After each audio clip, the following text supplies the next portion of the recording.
Kesorotan lain, Saudara Ibtu Rudiana, ayah Eki dilaporkan Saka Tatal ke Mapolresta Cirebon lantaran diduga terjadi rekayasa dan kejanggalan saat penanganan kasus Vina. Kuasa hukum Saka Tatal, Farhad Abbas melaporkan Ibtu Rudiana pada Senin 17 Juni dengan tuduhan laporan palsu. Selain itu dari data yang dikumpulkan, Farhad melihat adanya pemaksaan dan kekerasan yang terjadi saat pengambilan keterangan untuk berita acara.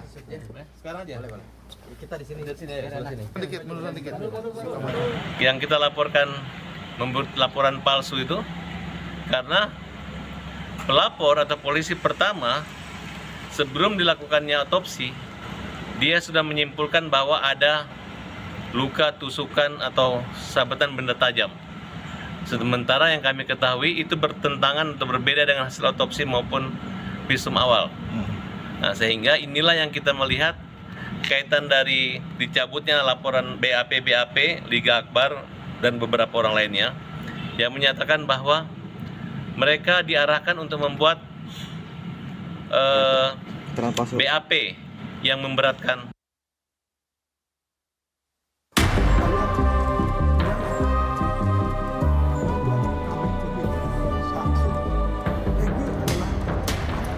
Teka-teki dugaan keterlibatan ayah Eki Ibtu Rudiana dalam penangkapan dan penahanan tersangka kasus pembunuhan Vina 8 tahun lalu jadi sorotan. Salah satu saksi yang belakangan mencabut BAP-nya, Liga Akbar, kembali menceritakan kesaksian bahwa beberapa hari pasca kematian Eki dan Vina, ayah Eki, Ibtu Rudiana, menelpon dirinya. Rudiana juga menjemput dan mengajak Liga Akbar berbincang di dalam mobil. Usai bertemu ayah Eki, selang beberapa hari, Liga Akbar dijemput polisi untuk membuat BAP. Setelah foto tersangka tersebar di 2 hari atau lebih dari seminggu lah, Bapak almarhum Eki minta ngobrol personal 4 mata, hanya ngobrol biasa. Dengan cara telepon dan bertemu di mobil. Setelah itu hanya ingin menguatkan, bilangnya soal pakaian almarhum yang dipakai saja itu awalnya. Setelah bertemu dengan bapaknya almarhum itu 3 hari atau 4 hari gitu. Dijemput di rumah, nggak tahu, saya hanya ngobrol-ngobrol saja, nggak taunya suruh ikut terus buat BAP. Ada suratnya nggak sebelumnya? Nggak ada, Pak. Surat pemeriksaan Dari rekan bapaknya. Surat pemeriksaan nggak ada. Nggak ada. Terus diperiksa di mana? Di Polres Cirebon Kota. Agar jangan. Merespons banyaknya keluhan dari terpidana kasus Vina terhadap proses penyidikan yang terjadi 8 tahun lalu, Kompolnas menyebutkan saat ini ayah Eki Ibtu Rudiana dalam proses pemeriksaan di Propam. Polri saat ini tengah melakukan audit investigasi kasus Vina pada saat ditangani 8 tahun lalu dengan melibatkan Itwasum juga Propam. Telah memandang perlu dilakukannya audit investigatif terhadap penyidikan 8 tahun yang lalu itu agar menjelaskan akuntabilitas, profesionalitas pada saat itu, karena ada keluhan-keluhan dari para terpidana pada saat itu, terutama pada saat ditangani di Polresta Cirebon.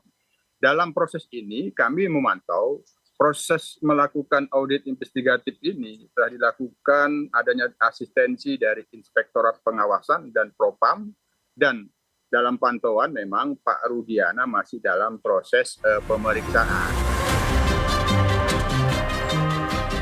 Polri harus menjelaskan pada publik perkembangan proses penegakan hukum kasus pembunuhan Vina dan Eki, termasuk pemeriksaan Ibtu Rudiana di Propam. Transparansi penanganan kasus pembunuhan Vina dan Eki harus dijalankan seperti yang pernah diperintahkan Presiden Joko Widodo agar tidak ada yang ditutup-tutupi. Tim Liputan, Kompas TV. Sementara itu, mantan Bupati Purwakarta Deddy Mulyadi sempat mewawancarai Ketua RW tempat para terpidana kasus pembunuhan Vina tinggal. Kepada Deddy Mulyadi, Ketua RW yakin para terpidana tidak terlibat kasus Vina. Ketua RW Basari mengatakan ia mengetahui betul keseharian para terpidana kasus pembunuhan Vina bahkan setelah mereka ditahan. Kepada Basari, mereka menegaskan kembali bahwa mereka tidak terlibat pembunuhan Vina dan Eki 8 tahun silam. Tapi di balik itu, perilaku anak-anaknya gimana? Ya, Sepengetahuan Pak RW? Baik semua, saya tahu persis karakter anak-anak, saya tahu persis. Oh. Apalagi Dirman itu tiap duhur, asar, maghrib, saya maghrib tutup warung. Dia berjamaah tiap sholat di musola yang tadi baju sholat. Makanya begitu saya dengar seperti itu, saya nggak percaya. Tapi Dirman itu paling gampang ngaku loh. Dia mohon maaf, katanya anaknya tuh ada keterbelakangan. Terbelakangan. Secara pribadi saya nggak yakin bahwa anak-anak saya itu melakukan hal yang biadab dan bahkan di luar kemanusiaan. Tapi warga memang mereka seakan kayak emosi ke saya. Nih saya minta kejujuran kalian. Bener nggak kalian melakukan hal yang tidak manusiawi? Berarti wabas beli percaya nih isun ada mengkono. Beli usamene. Nah. Demi Allah, demi Rasulullah. Terusin Pak ngomong bahasa Cirebonnya. Iya, jadi saya tuh bener-bener Pak Jik Enggak itu bahasa Cirebonnya. Iya. Opo mangkene apa? Nah, berarti wabas bakal beli percaya aja mene maning. Bakal wabas beli percaya bahwa isun melakukan. Nah, kemudian setelah saya Pak RT 4 Pak Nano sama Pak Haji datang ke lapas. Kemudian menanyakan ke mereka-mereka bahasanya sama. Apa saja sebenarnya yang diceritakan para terpidana kasus pembunuhan Vina setelah mereka ditahan? Kita sudah bergabung bersama Ketua RW tempat tinggal para narapidana kasus pembunuhan Vina. Ada Pak Basari. Selamat malam Pak Basari. Malam Pak, apa yang buat Bapak begitu yakin berkali-kali mengatakan bahwa para terpidana yang Anda bilang kenal secara personal, mereka tidak terlibat kasus Vina?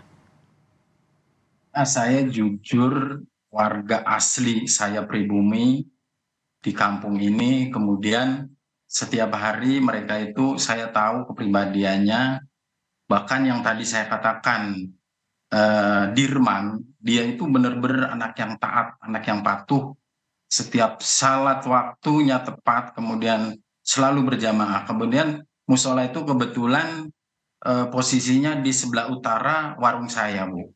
Nah, posisi Dirman itu rumahnya di sebelah selatan warung saya, dan dia selalu lewat di depan warung saya. Jadi saya itu begitu mendengar anak-anak ditangkap polisi, waktu itu memang saya dengar dari lek-lekan, ada warga hajatan, bahkan ada salah satu warga menyampaikan ke saya, beliau masih memanggil saya itu Pak RW. Pak RW dengar enggak itu anak-anak pada ditangkapin polisi. Siapa? Ini. Saya nggak yakin. Itu pukul berapa Pak? Berapa lama setelah penangkapan? Kurang lebih 2-3 hari, Bu. Pas lek-lekan di rumah warga itu malam, saya pas keluar, kan biasa kalau di kampung itu ketika hajatan ada lek-lekan. Nah, saat itu saya baru mendengar, Bu, bahwa anak-anak itu ditangkap, tapi ditangkapnya itu katanya terlibat geng motor seperti itu. Oke. Nah, Sepengetahuan kemudian Bapak, mereka memang bergabung dalam geng motor? nggak mungkin, Bu. Saya yakin nggak mungkin. Karena setiap hari anak-anak itu selalu beli rokok, beli jajan di warung saya, Bu. Terus saya tahu waktu dia ada di tempat di rumah atau di warung saya itu selalu siang hari, sore, saya maghrib tutup ya, udah nggak aktif malamnya karena setelah Dirman ke musola itu saya tutup, Bu, berjamaah.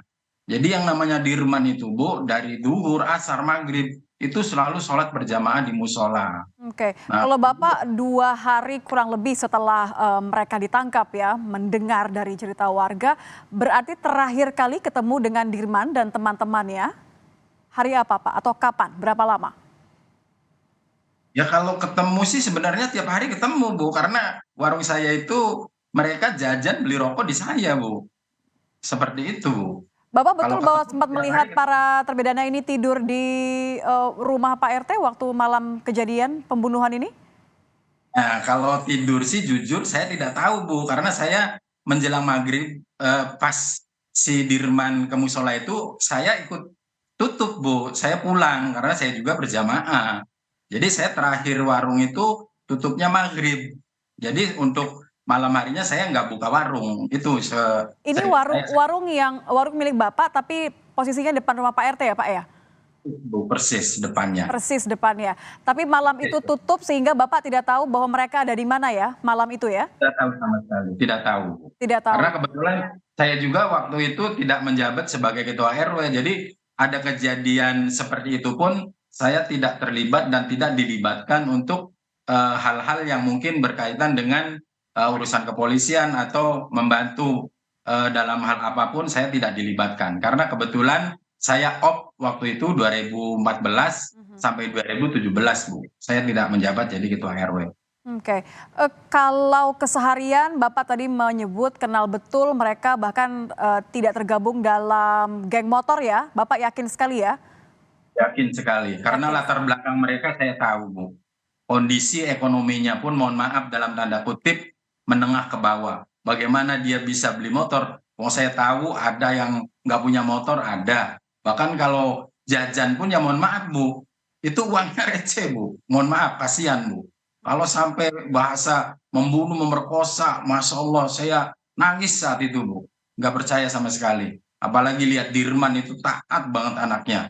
Masa sekejam itu Dirman Bu, saya nggak yakin. Sampai saat ini pun saya nggak yakin. Dari mereka ini ada yang namanya Peggy nggak Pak? Atau pernah cerita mungkin bahwa ada yang namanya Peggy di lingkungan Bapak, ada yang Peggy yang merupakan anggota geng motor, atau Peggy yang mereka punya masalah mungkin, atau pertemanan di antara mereka? Nggak ada Bu, saya nggak kenal Peggy, dan memang di wilayah saya pun nggak ada yang namanya Peggy.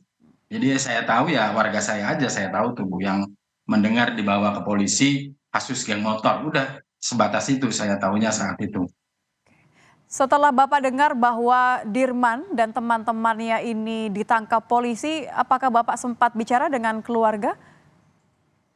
Nah, saat saya maju lagi jadi pengurus RW, seingat saya 2017 bulan November, kemudian di awal 2018 saya izin Bu ke masing-masing orang tua yang anaknya ditahan itu, saya pengen ketemu dengan mereka Bu, untuk meyakinkan bahwa benar-benar mereka itu tidak terlibat sama sekali dalam hal pembunuhan atau pemerkosaan yang terjadi. Dituduhkan ya?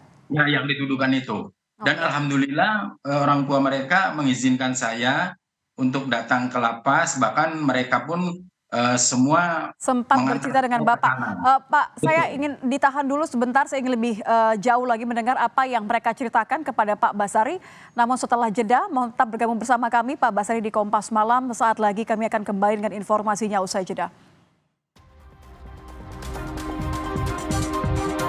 Anda kembali bersama kami di Kompas Malam. Saudara, kami akan kembali bergabung dengan Ketua RW yang kala itu menjabat sebagai Ketua RW tempat tinggal para narapidana kasus pembunuhan Vina, yang mengaku bahwa para terpidana bercerita mereka tidak bersalah. Kita akan kembali melanjutkan perbincangannya dengan Pak Basari. Pak Basari, terima kasih Pak masih bersama kami. Anda mengatakan tadi sebelum jeda bahwa sempat setelah mengetahui bahwa Dirman dan teman-temannya ini ditahan, ada sempat menjenguk. Apa yang diceritakan Dirman kepada Bapak? Saat saya berkunjung ke lapas itu, bukan Dirman secara pribadi ya Bu ya, berkelompok, artinya semua yang ada di dalam itu ketemu semua dengan orang tuanya. Kemudian saya secara pribadi menanyakan kebenarannya bahwa kalian itu benar enggak melakukan hal yang tidak manusiawi dan sangat biadab. Sampai mereka bahasanya, mohon maaf Bu, saya pakai bahasa Cirebon ya Bu, baka wabas beli percaya, beli usah mene. Nah, terus bukan wabas nggak percaya, wabas meyakinkan bahwa kalian itu benar-benar nggak melakukan. Demi Allah, demi Rasulullah, Wak, saya tidak melakukan hal itu. Terus saya memotivasi mereka juga, insya Allah kalau kamu tidak melakukan, Allah pasti memberikan jalan keluarnya. Dan Allah itu memberikan cobaan itu tidak di luar batas kemampuan kalian. Insya Allah pasti ada jalan. Nah seperti itu Bu, saya memotivasi anak-anak yang ada di dalam itu. Akhirnya saya mohon maaf ke mereka, karena secara pribadi mungkin mereka merasa tertekan dengan bahasa saya. Bener nggak kamu melakukan? Itu dari bahasa itu mereka seakan-akan saya itu kayak nggak percaya Bu. Tapi dengan bahasa demi Allah, demi Rasulullah, saya lebih yakin bahwa warga saya, saudara saya itu tidak melakukan, Bu. Ini berapa hari Pak Bas bertemu dengan Dirman setelah penangkapan Dirman? Berapa lama setelah penangkapannya? Lama Ibu, penangkapan kan 2016 ya. Kemudian saya kan jadi RW itu 2017 November, kemudian 2018 saya baru bisa datang karena saya supaya ada kepercayaan kepada mereka bahwa saya pun selaku pengurus ikut apa istilahnya mencari kebenaran gitu loh, Bu. Barangkali saya mampu, saya bisa, insya Allah saya akan mencari titik temunya. Tapi di saat itu ya memang karena kondisi saya juga tidak memahami hal-hal yang sedang dihadapi oleh warga saya, ya mungkin sebatas menjenguk dan ingin ketemu dan meyakinkan bahwa warga saya itu tidak terlibat dalam hal-hal yang di luar prikemanusiaan itu, Bu. Mungkin Kondisinya seperti itu. Dirman ketika Bapak tanyakan itu bagaimana Pak? Kondisi mereka semua ya, tidak hanya Dirman. Ya seperti itu, cuma memberikan jawaban bahwa saya demi Allah, demi Rasulullah, Pak. Ya kemudian ngobrol biasa. Saya memotivasi mereka, kemudian saya nanya, terus kalian gimana sholatnya di sini? Alhamdulillah, Wah, saya di sini sholat semua. Bahkan di sini saya ada kegiatan ini dan itu, ada keterampilan, bahkan saya disuruh mengelola warung seperti itu, Bu. Jadi saya juga. Nah, kemudian dari anak-anak yang ada di dalam itu, ya mereka meminta doa. Ya Wah, mohon doanya mudah-mudahan ada jalan, ada solusi biar saya bisa bebas. Dan alhamdulillah sekarang udah mulai ada titik temu kan, Bu. Jadi mudah-mudahan dan insya Allah kami pun mendapatkan namanya warga ya, Bu. Spontanitas mereka ingin mengadakan doa bersama, Bu. Di sini logonya Saladara berdoa demi keadilan Peggy Setiawan dan terpidana. Insya Allah kalau Allah menghendaki, Allah meridhoi, malam Selasa, Bu, insya Allah di tempat sebelahnya warung saya, Bu, insya Allah. Mudah-mudahan Allah mengabul dan mengijabah doa kami yang teraniaya, Bu. Jujur kami teraniaya. Berdasarkan keyakinan Bapak dari cerita Dirman dan juga karena Bapak mengenal Dirman secara personal, Anda masih yakin bahwa Dirman dan teman-temannya tidak bersalah ya, seperti yang dituduhkan? Insya Allah tidak, Bu. Menurut saya tidak sama sekali. Karena saya yakin mereka itu anak-anak yang baik dan anak-anak yang patuh. Bahkan dia melakukan sholat dengan tepat waktu. Itu yang saya tahu. Dan saya yakin mereka tidak melakukan hal yang biadab itu, Bu. Insya Allah tidak. Menurut saya tidak terlibat. Setelah 8 tahun berlalu, Bapak, apa saja informasi-informasi yang mungkin beredar di antara warga atau informasi-informasi baru mengingat beberapa bulan terakhir ini kan begitu besar ya sorotannya masyarakat terhadap kasus ini. Apakah ada informasi-informasi baru dari keluarga maupun juga cerita dari Dirman dan teman-teman sendiri?